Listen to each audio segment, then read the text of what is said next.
Hello people. तो आज हम शुरू करने जा रहे हैं अपना नया लेक्चर हीट एंड थर्मोडायनामिक्स।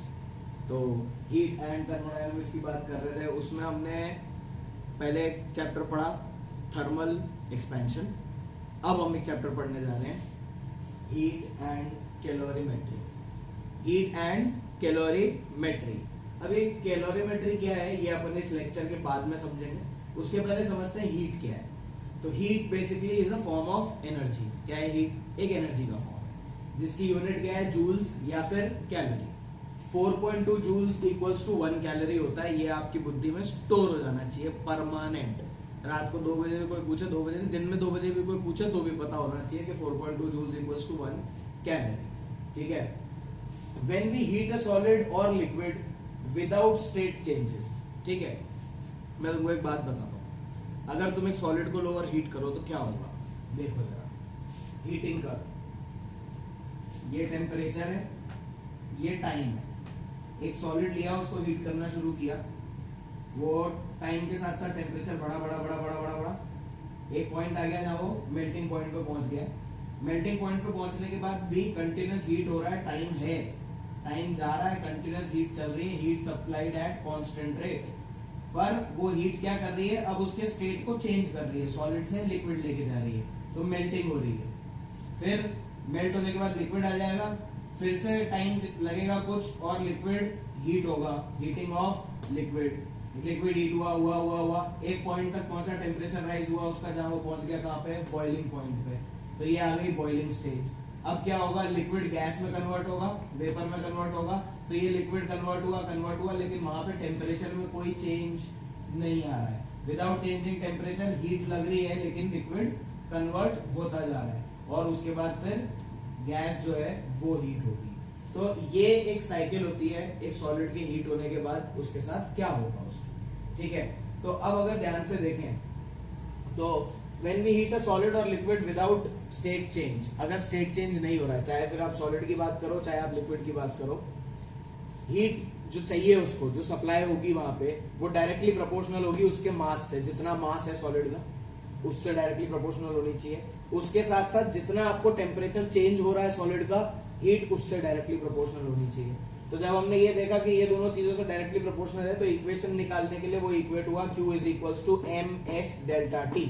अब ये S क्या है? S is specific heat. Specific heat का मतलब क्या होता है कि अगर किसी एक चीज के 1 यूनिट मास को 1 डिग्री टेम्परेचर से रेज करना हो, तो जितनी हीट चाहिएगी उसे हम बोलेंगे स्पेसिफिक हीट। अब साफ साफ बात है, देख लो, ये 1 यूनिट मास को मतलब यूनिट लिख दो 1, 1 डिग्री टेम्परेचर चेंज, ये भी लिख दो 1, तो हीट इक्वल टू क्या हो जाएगा, S। तो वो होती है स्पेसिफिक हीट, उसको S या C से रिप्रेजेंट करते हैं। Amount of heat needed to raise unit mass by 1 degree Celsius या 1 केल्विन। उसका यूनिट क्या होता है, जूल पर केजी केल्विन या फिर कैलोरी पर केजी केल्विन, या केजी हो सकता है, ग्राम हो सकता है, दोनों चीजें हो सकती है। तो अब अगर आप देखोगे स्पेसिफिक हीट ऑफ वाटर वो कितनी होती है, 1 कैलोरी पर ग्राम केल्विन, या फिर 1 कैलोरी पर ग्राम डिग्री सेंटीग्रेड, या फिर 1 किलो कैलोरी पर केजी। यहाँ भी किलो लग गया, यहाँ भी किलो लग गया, इसलिए कोई चेंज नहीं आया, वो भी डिग्री सेंटीग्रेड में, वो भी केल्विन में। फिर जूल में कन्वर्ट करोगे तो 4200 जूल्स पर केजी या 4200 जूल्स पर केल्विन। तो that is your specific heat. Q is equals to MS delta T। कैसे आया, ये दोनों इससे प्रोपोर्शनल थे, इक्वेशन में इक्वेट किया तो ये एक कांस्टेंट की तरह निकल के आया। ये हर एक आइटम या ऑब्जेक्ट के लिए अलग अलग होता है, हर एक मॉलिक्यूल के लिए बेसिकली अलग अलग होता है। थर्मल कैपेसिटी या हीट कैपेसिटी, HC बोलते हैं इसको, MS। Q equals to MS delta T, Q equals to MS delta T। उसमें जो ये M इंटू S है, इसे बोलेंगे क्या, हीट कैपेसिटी। जैसे मान लो आपके पास एक कुछ तो आइटम है, आपने ऐसे हाथ में ले रखा है, 1-2 किलो का आइटम है, उसको अगर कोई पूछे कि इसका टेम्परेचर 1 डिग्री से राइज करूं तो कितना हीट लगेगा उसको, तो 1 डिग्री से अगर राइज करना है तो डेल्टा T 1 हो गया, तो कितना हीट लगेगा, Q इक्वल्स टू MS। वो कहलाता है उसकी हीट कैपेसिटी, कि कितनी हीट इसको 1 डिग्री राइज करने के लिए चाहिए पूरे आइटम को, कंप्लीट ऑब्जेक्ट को। Water equivalent of a body. Water equivalent of a body क्या होता है कि अगर आपने किसी चीज को हीट किया है, उतनी ही हीट अगर आप वाटर को करो तो कितना मास ऑफ वाटर लगेगा, जब टेम्परेचर राइज सेम हो रहा है। बहुत इंपॉर्टेंट बात क्या है, जब टेम्परेचर राइज सेम हो रहा है। यहां ध्यान से देखो, heat given to water is equal to heat given to a body, mass of water specific heat of water delta T equals to mass of body specific heat of body delta T. Delta T same है, तो same temperature change होना चाहिए, same heat provide होनी चाहिए, मास of body कितना आएगा। तो ये अब स्पेसिफिक हीट ऑफ वाटर कितना होता है, देखो 1 कैलोरी पर ग्राम केल्विन या 1 केजी पर gram degree centigrade.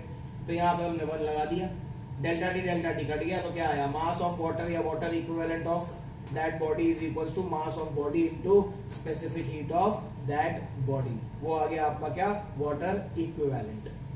Next is latent heat या हिडन हीट।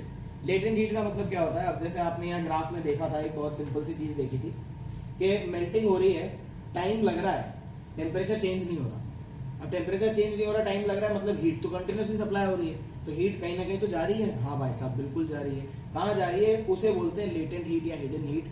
जब स्टेट चेंज होता है तो वो सेम टेम्परेचर पे होता है, उसमें टेम्परेचर राइज नहीं होता, तो उसके लिए जो हीट चाहिए उसे बोलते हैं लेटेंट हीट। तो when state changes, heat is needed but temperature remains constant.